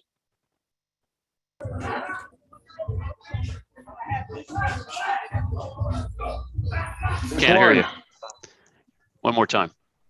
I like the idea of, well, I don't like the idea of any chairman at all, but I have to go with something. I like the idea of what's that? You see, you don't like the idea of No. I'm saying no chairman and co-chairman. But I have to go with something. I like the idea. I think Cynthia put forward where you, for the purposes of productivity and consistency, nominate 2 permanent, and then 2 or 3 rotating, whatever the number is that we can have, to just rotate people through the process. And whatever structure it is, as long as it does not silence any individual and say what you can and can't do as an individual, then I'm not against any of it, to be honest. Great. My whole thing is, I'm not looking to be handcuffed or muzzled by any entity or body. Fair enough. Shimon? I'm in favor of a permanent chair and co-chair. Cynthia? I'm in favor of Ishmael's idea. Charles? I'm with Ishmael's idea, and I just want to add, if you have a good chair and co-chair, they speak the voice of the rest of the members anyway. So I don't think a good chair or co-chair would ever go out and just speak if it's not on the consensus of the group as a whole. Appreciate that. Penny? I'm going with Ishmael's idea. I believe that that's the one that you elect 2 people and then 3 or 4 months later, if that's the one, correct? I just want to make sure that I see you waving, you're shaking your head. So yes, that idea. And then we can just see where it goes from there. And that'll give us time, even as a group, to grow and even see as we grow and you know, gel together as a group, how we can go forward. LaJewel? Okay, so I want to understand this in reference to Ishmael's. It's the chair and then co-chair. Is that 2 co-chairs? Because So one being a person that is Sorry. supporting the chair, and then is the other chair responsible for the speaking, like, you know, to address the media and the council, that kind of thing? So necessarily speaking, my recommendation was similar to that. The rules would be chair, vice chair. So in case the chair is not there, or you know how chair and co-chair relationships work, and then a spokesperson. So the role of the spokesperson is primarily to represent the group in itself. So there's no 2 vice chairs. It's a chair, vice chair, and spokesperson. And a That's speaker. all. Okay. Ishmael. Walter? Well, I'm going to defer everything to Sherman. Can you hear us? What do your, why don't you talk and then I go? If you don't mind, Larry, let Sherman go. Sure, then I'll go. absolutely. Hi, Sherman. Yeah, I'm going to go with the Ishmael or the rotating. Okay. Walter? Yes. First of all, I'm sorry, Larry. My wife is having a test to practice at being a missionary, and I've been gone. I think I heard a little bit of Ishmael. However, I would like to say, you know, just because he have a biblical name, Ishmael, I'm going with him. I thought you were going to say because he's a great literary reference as well. That's well, that's true. You know, but I think I'm going with him. I like that idea. And but let me say this. I know someone said, you know, rotate if it come to my turn. I'm just so busy, guys, to you know, with 2 churches and all the things I do in the community. I just don't have time to be a chair. However, you know, whatever you guys want me to do, I'm available. But just to try to chair anything, that's one of the things I said if I have to come on the task force to do that I would not do. But I'm for it, and I'm almost like I'm used to old school chair and vice chair. Right. But however, I go with your new school people. Thank you, Reverend or Pastor. I'm not sure which. Pastor. Kevin and I think Marcus Bradley are our only 2 that I haven't spoken to. Kevin? Yeah, I really liked Aubrey's idea. I like the fact that it's rotating and it's a bigger group. But I'll leave that at that. And Marcus Bradley? I like Ishmael's idea. I'm really digging it, and I'm just gonna leave it at that. Anyone have any sort of red light? You know, Ishmael's idea gives me pause. I cannot support it. Does that apply to anyone? All right. I'm going to go ahead and say that Ishmael's idea has the consensus of the group. It's something that everybody can support. I want to really thank everyone, and in particular Ishmael, Aubrey, Kevin, Cynthia, and I think someone else may have put something on the table too, but everybody had great suggestions. I am going to suggest from a process point of view that we actually make those selections at your next meeting. So I hope that that's okay. Be thinking about anyone you'd like to nominate for those roles, but we will agendize the selection of those 2 individuals at your next meeting. Go ahead, Cynthia. Hi, could you set it up like you did last time with a poll where we could just do, you could put the names in and then we could just do an anonymous? Yes, I can. voting I segment? actually was almost going to do that for this, but I decided Okay. this was, I wanted to hear everyone's voice for this piece. So yes, I'd be happy to do that for the selection. If Yeah, everyone is in agreement with that. I think that would be fine. Marcus? If it's rotating, can it just be random? And at some point you put it together where it's random and then everybody gets the opportunity to be in those positions? Is that what's Well, Ishmael's proposal is more of a semi-permanent setup. Ishmael's proposal would have a chair and co-chair selected and a spokesperson, the 3 positions selected for, what was it, 3 or 4 months, at which time that would be reevaluated. So for the moment, that would be the way we go about things. All right. It is 7:55. Folks, or rather 7:53. I would like this group's permission to stay on no later than 8:05 or 8:10, but I do want to ensure that we as a facilitation team have a clear sense of your desired focus for the October 21st meeting, as well as the things you want to learn about that topic. So what I'm going to do is go back to the deck for just a moment, and I'm going to show you what was ascertained from the poll that we did with you all last time. So this, of course, is the prioritization exercise. Everybody can see, I hope. Yes, I'm assuming so. Okay. What I did was I took the council delineated scope of work for the task force and broke it into individual pieces, individual topics.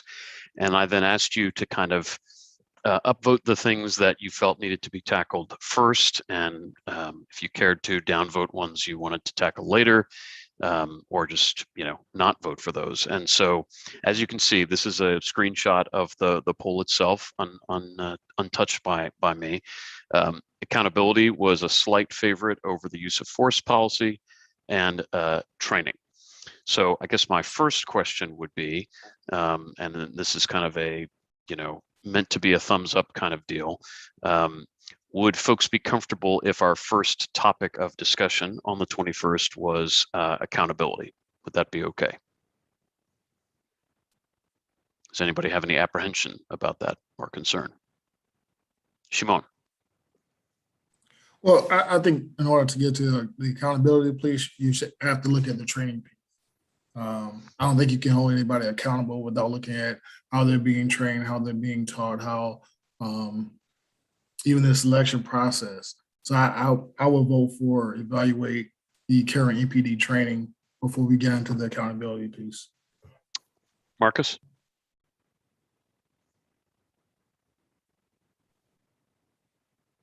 I think training hasn't been the issue. It's what's at the heart. So at the heart is the culture and the lack of accountability. That's the core of what the problem with policing is in this country. Because we can go look at all of their training and then they're going to tell us how great their training is. Look at all of these great things we do. We can go look at their policies and they're going to say, look at all of our great policies, right? Because when you look at the black and white, our city is beautiful with the policies and the ideas and the training, but it's the way things are enforced, right? The way they pick and choose who they enforce these things to, right? The people they pick on are the people they target, right? And they know they get away with it because there's no accountability. So that's the core of it, is accountability. All the other stuff, they're gonna make it look so pretty and so beautiful, and we're gonna be distracted and side turned. And we're like, oh, we got the greatest police department in the world. But when you get to the core of what's going on, boots on the ground, and those individuals who are not held accountable for their actions, even if it's 1 in 1,000, that 1 in 1,000 should be held accountable. Because over the years and over the generations of that 1 in 1,000 not being held accountable has become hundreds and became thousands. So a case made for accountability is our first topic. Thanks, Marcus. Ishmael? So my recommendation, which kind of falls into accountability, is if we can possibly have the leadership team from the police department join us at our next meeting, and where we can actually talk to them and ask them questions about what brought us to this step in the first place, because there's a reason why this task force came together. I think that'd be a good way to understand the culture and understand where is the leadership role ruling down on the police officers that are in the everyday community. So I think that would be my suggestion. Yeah, you took words out of my mouth as it relates to what I would ask you all next, which is kind of what you would want to have as part of the information for that topic. But I am, I want to respect Shimon's position as it relates to training. I didn't hear anybody say, please don't start with accountability. So I'm just checking again to see if folks feel that it's okay for the meeting on the 21st to be focused on accountability, with the idea that we'll get to training not long thereafter. Kevin's got his hand up. I think I align with Ismail on this point. Right next to accountability, we have talked openly about the direction of the police department. I think that needs to come first, because then accountability can be issued in many different ways. So accountability, not only with the physical interaction of the police department, but accountability with spending. That's something I'm looking into, is where the money is going, how it's being spent. And if the direction of the police department is to continue to increase and move in that direction, then accountability needs to be ensued with money. So I think understanding where they want to go first will help us move an agenda forward. Before I get to Denise and maybe Marcus, and I might have seen another hand, Chief Lawley, I want to see if she's still connected. I think she's still at council chambers, but I wasn't sure. Yes, there she is. Just want to make sure you're with us, and at some point I'll kind of pivot to you just to kind of see your thoughts on the best way for the department to engage in this conversation at the next meeting. Let me turn back to Denise. Thank you. So before we can get to, so what are we asking about accountability? So are we asking, like, you know, like, I know what accountability means in my position. Are we asking for information from the police department about how they are holding their officers accountable? Is that what we're asking? I believe that's accurate, yes.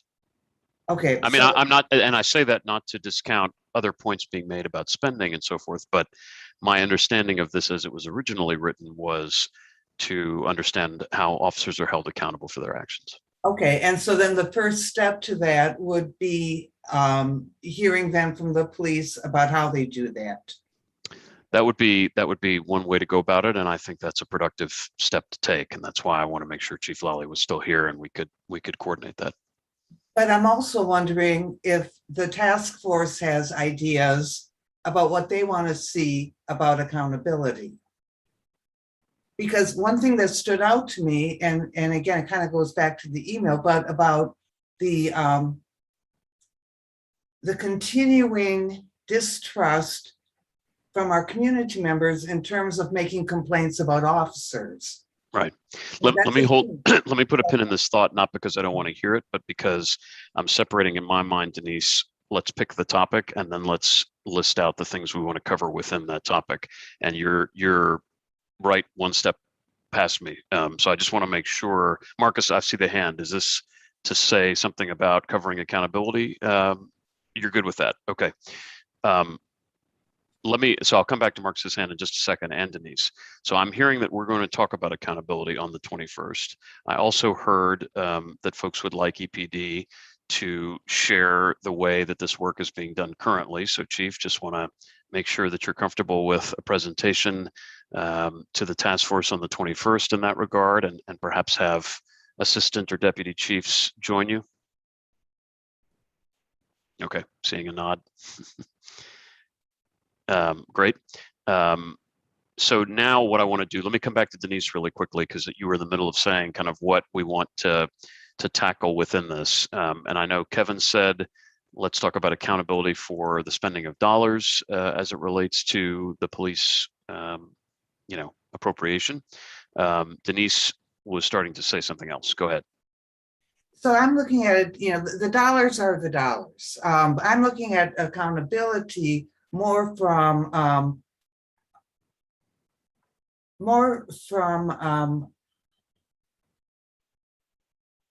a community perspective of I'm having a difficulty like articulating this because it's past my smoke break time. But it's more for accountability. I think accountability means different things. So what we know is that there is distrust in the community in terms of going and filing complaints when people have not been treated well. You kind of know that. So would that fall under accountability? All right. I don't know. I mean, that would be that's more what I'm looking at. Understood. No, this is a what we call brain, divergent thinking. Like anybody who has anything on this that they want to have considered should list it. LaJewel, then Walter, then Marcus. And folks, I am trying to get us done by 8:10, just to be cognizant of that. Go ahead, LaJewel. Okay. I guess what I'm thinking here, before the police department can be brought in, what I'm thinking, because we are the task force, should we not then be looking at the relationships, that the police, how the police has had, or the contact that they've had with the different groups within the community, discuss those things. And then, then you would thereafter, we've discussed all of that and went through all of that. Then that's when the police come in and pretty much more or less are answering questions, not coming in and pretty much espousing what, they're hoping to do, wanting to do, or claiming to do. The whole thing of it is we want to take and speak to what's actually happened and is happening in the community, and then have those things more or less addressed. And especially if they're happening often, we want to know those things, because that's what we're here to do. And that's what I'm thinking here. But then to have the police come in and address us, that's not what this is supposed to be about, because they're coming in then telling us, what their hopes or whatever it is, their plans or whatever. And that's totally not what we're supposed to be doing here. We're supposed to be the thing that balances them out. And that even means bringing in, and actually we're supposed to be getting to the meat of it, that we're letting them know they're not a perfect thing. They're not a perfect force. There's some issues here. That's why we exist. So all points taken. I want to just sort of add to that in saying that community input is a vital part of the work that we are doing, that we need to do as a task force. You need to hear from the community about their experiences with EPD. At the same time, having done public engagement for a long time, I can tell you that takes a long time for us to make sure we do right. And so I think it's important for the progress of the task force that we'll be working on two parallel tracks. One is beginning to collect the community input. The other is beginning to collect information about what's going on within the department today. And perhaps a third is how this might be handled in other departments. So please don't misunderstand me. I'm not saying don't listen to the community. By all means, we need to do that. But we want to make sure that we do that in a way that makes the process accessible to all, and again, keep the work of the task force proceeding. Right. Well, we just want to make sure, like I said, that we're not shutting those voices down. Without a doubt. Without a doubt. That is what has been the problem, is that Understood. Those voices have been shut out and shut down. I understand that. That's my concern. And I'm afraid of shutting you down. I don't mean to at all. But I've got 4 hands. So I'm going to ask for. Go ahead, Walter. I totally agree with LaJewel. I totally agree with her. But I want to get back to Denise's point. What are we saying being accountable to, and what? I think that's what she said in the beginning. I think that cigarette break kind of messed up, but she's asking, what are we talking about being accountable? Like she said, accountable mean different things, different people. What are we saying accountable? Which way? Are we talking about transparent, as LaJewel is saying? Are we talking about community and things that happen in the community? What are we saying? Are we just gonna come in and listen at a song and dance by the police of what they're doing or how they're making accountable? But it may not be reflected in the community. So and plus, if we got to take that message out to the community, what they are doing, then we may encounter some adversity because a certain group may not be seeing that. Understood. So that's all I got to say. I'm going to be quiet. Yeah, Marcus. 100%. This is not about EPD. They've been doing great PR for the past few years. So we don't need to hear any more PR, right? The people who are on this task force are connected enough to the community where we can share some real life situations, some real live, incidents on how there is lack of accountability. So politically, our EPD, like I say, policy, black and white, how they move and how they talk, it's perfect. It's beautiful. But then there's those reality moments. I'm not saying that it's a lot, but there are those reality moments that there's a problem and there is no accountability, especially when it comes to the handling of its citizens, especially poor Black and brown citizens of Belgium, right? So those are the things that need to be brought to the forefront. And we don't need to look at any other police department. Let's look at our own police department. We can go through clippings and go back years, and I can show you all of the problems within our I appreciate it. that never had any accountability.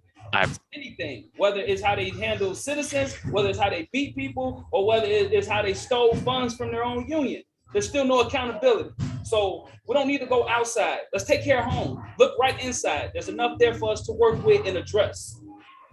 I appreciate that, Marcus. I also appreciate the amen, wherever that came from, as a religious man. I also just want to be clear that the City Council has asked us to provide you all with some information on what's happening in other departments. So this isn't me saying take the focus off of Elgin PD. It's simply to let you know that we've been given that guidance, that direction by the City Council to. The council wants to be the task force. Let the council be the task force. Don't have us sit here and waste our time and they dictate to us how we're supposed to look at things and how we're supposed to believe and how we're supposed to see, right? Because then that's a waste of my time. Waste my time. That's right. All right, I hear you both. Cynthia and then Ishmael, and then I really do have to pause us for tonight. Go ahead, Cynthia. Thank you. I'll keep it brief. I do think accountability is definitely a two-way street as well. I'd like to know more about some of the programs that the police are doing. I know there's one in particular that was about elder law and protecting, senior citizens. I just want to know more about what's already in place. I've watched the political, the PR, as Marcus mentioned. I've seen some of the different articles, and there's some things that I actually really enjoy that they're doing. So I want to learn more about that. I just want to have all cards on the table so I can see both perspectives. Those who have encounters with the police, and those that don't. I just want to make sure I just want an awareness of what's all taking place. In particular, like I said, about elder law and elder abuse, or they put something together about scamming, about teaching senior citizens how to avoid being scammed, and the different things that are in place, different programs. That's just what I want to learn more about, just so I can make a better contribution. Really appreciate that, Cynthia. Thank you. And Ishmael. So I felt the need to speak because I'm the one who brought up bringing the leadership onto our next meeting. I meant to bring that up in the concept of let's have this opportunity to bring the leadership to us, not having to schedule a meeting with them, not having to set up a time to hear their viewpoints, and not even leaving it to the end of the task force to really connect with them. Because if we understand what their initiatives and how they've worked throughout the past couple of years, because a lot of us know exactly what really fed into this task force being created. And so let's hear what their viewpoint and what their perspective is right off the bat. I do have and it irritated me in the last meeting as well that I wanted to address. The concept of being PR and upholding a reputation is not an issue that Elgin Police Department is having in itself. I'm a little worried that some of the members of our task force have their own reputations that they have to uphold, that we're not really considering the viewpoints of all of our community members. And I mean that with all due respect. And I think that we really need to be as objective when we're really considering all these issues. And that's why I said that we should bring them up forth, but also allow us time to ask the hard-hitting questions, bring all those emotions, bring all the stories, and ask them the questions like Cynthia just said. I want to know more about this program. Why did you make this program? What was the benefit? What even caused you to think of this idea? And those are things that can be implemented in all of our respective neighborhoods and respective communities. And that's where I'm a little flustered, because this is an amazing opportunity to really hold the leadership accountable right off the bat, because accountability is not going to be one meeting and then on to the next subject in the next meeting. Accountability is going to be intersectional with every other issue that's going to be discussed. And I know that we're over time, and I apologize, but I think that's something that we really need to consider. Tish, is it something that can be said very, very quickly? Go ahead. I'm not sure we're a task force. We really are acting as an advisory body according to the ordinance that the city council passed. And our powers, I think, are limited. That doesn't mean that we can't get some good work done, but we're not the Citizens Review Board, as was pointed out earlier. So I think we need to keep that in mind. I know that emotions are running high and we want certain things to happen, but I'm not sure that this is the body. We're here to study, we're here to learn, and we're here to make recommendations. And if that's not your cup of tea, rethink your position here. So I just want to close with this. There is an enormous amount of overlap, believe it or not, in everything that I just heard. I think that, this body wants to understand what they want to provide information to the police department and to the city about what they feel needs to be done. There are also folks who don't know as much as others about what is being done. And I think it's important we realize that. There are some folks who have been at this topic and at this issue for years or decades, and there are others who are relatively new to it. And so I think we as facilitators want to make sure that folks have a shared base of information from which to work. And I also think, and I'll say this here publicly, and I'll discuss it with the chief, in between meetings. This is clearly a body that needs to be engaged in robust dialogue with the department. There's a lot of information that you want to receive, and there are a lot of you who want to be heard, as is your right. And so I think we will work to ensure that the police department can provide you with information and that we can make space for robust conversation. The other observation I would make, in the light of the fact that we're a quarter hour past, is that we're going to need to really manage these agendas and limit the number of topics or subtopics, if you will, per meeting. If we are inclined, as I am, to be as inclusive of you all's participation as possible, we will have to probably cover less in the way of topic numbers with greater depth at the meetings. I also will say that the notion of meeting every other week is, a starting position. It was something we felt we should do to ensure that we could get ourselves into a rhythm and a cadence. If this body feels at some point that a different kind of frequency or a different, cadence is needed in order to make sure we're getting where we need to go, that's certainly up for discussion as well. But I want to honor the fact that you all put in 2 hours and 17 minutes tonight of incredible work. Incredible work. And that goes for every single member of the task force. It goes for my colleagues, Sarah, Joe, and Norma. Norma, I don't want to embarrass her, but Norma fought not feeling 100% to be with us here, and she stuck it out, and we appreciate that. And I know that we are positioned well on the 21st to continue this work, to begin discussions of accountability, as well as to potentially have a chair and co-chair brought forward. So that's our intention, is to meet again on the 21st at 6 o'clock back here on Zoom. We will do our best to address every single technical issue that might arise. So if Sherman's still listening, we want to work with you ahead of time to get your issues resolved. And for those who had sign-in issues, please let us know. To the extent that you think of anything you want to make sure we cover on the 21st and you're not sure we've captured it, please reach out to us. And of course, if you have feedback that you'd like to share with us, we're always open to that. But on behalf of Joe, Norma, and Sarah, and the City of Elgin, I want to thank you all again and have a great evening.